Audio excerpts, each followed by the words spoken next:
Hello guys, magandang araw po sa ating lahat. Happy Sunday. I'm Dila Pitsinero. Bawang lahat, mapasalamat ako guys sa mga nagbinta sa akin ng coins. So, itong nakarang araw, after ko mag-vlog ko. Maraming salamat ha. Hintayin lang natin yung pagdating ng mga coins. Thank you so much sa inyong lahat guys. Maraming salamat.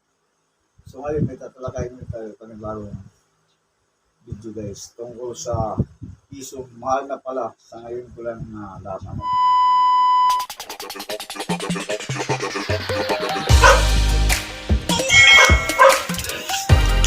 Our video for today guys is about 1 piso year 2010 BSP series, 1 piso coin year 2010. So ngayon guys, natuklasan natin na ang 1 piso year 2010 ay mas mahal na pala ito kaysa sa year 2005. Pero may bumibili nito, hindi naman bumibili ng marami. Yan, natuklasan natin na sa ating mga paglilibot-libot at pagkikipanood dito sa YouTube guys. Napansin natin na may bumibili pala nito sa halagang 5,000 guys. Asipin nyo guys, 5,000 pesos nyo, 1 piso nyo guys, magiging 5,000. Pero unahan lang daw, sabi nung, hindi ko na babanggitin sa inyo ang pangalan, kayo nang bali. Mag-search kayo sa YouTube, dyan nga, mag-anood kayo sa YouTube, tingnan nyo guys. Hindi kasi ako gagamit ng pangalan, nakakaya naman. Basta nakita ko, bilhin niya nito, 5,000 piso guys. So, isipin nyo.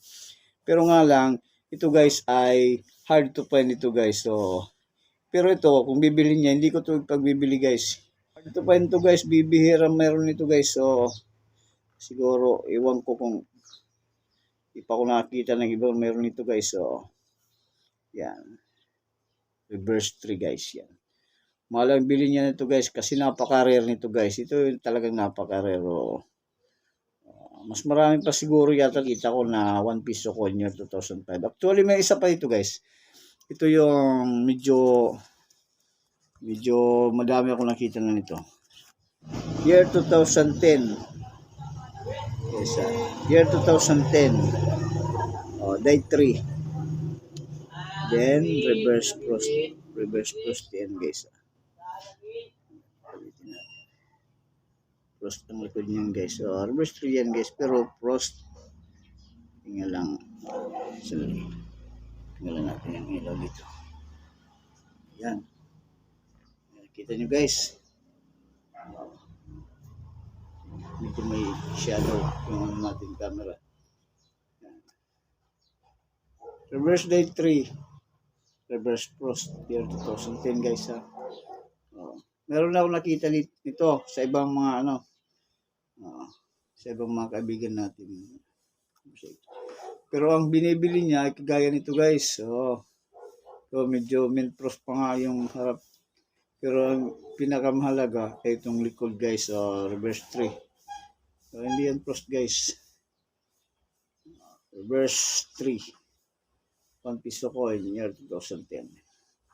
So, yun lang guys. Baka mayroon kayo nito guys. Jackpot nyo guys. Puntan nyo agad o hanapin nyo sa YouTube guys.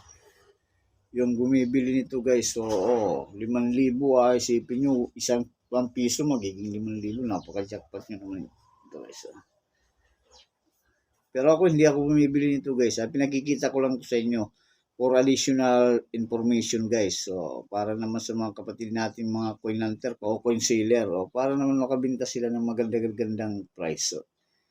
No, hindi kailangan maging mint frost yung harap. Basta importante. Hindi yung kagaya nito. Ito frost.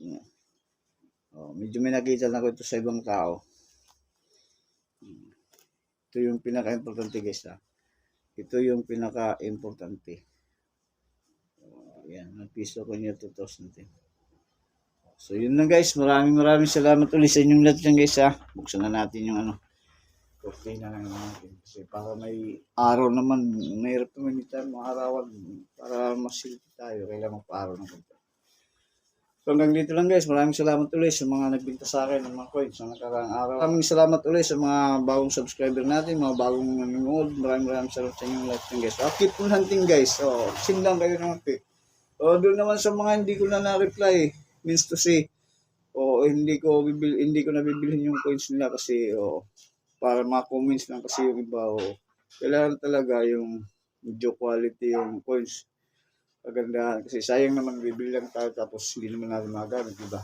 Hindi naman pwede preserve yun, parang ordinary lang. Tsaka mas makinta pa yung mga sa akin. Maraming salamat ulit sa inyo lahat yan guys. So, keep on hunting, keep on sailing. Yan, ingat kayo palagi. God bless you always guys. Bye-bye. Maraming salamat. Bye-bye. Happy Sunday. Viva Pet Senyor. Magsimba muna kayo guys. Maraming salamat sa inyo lahat. Magsimba.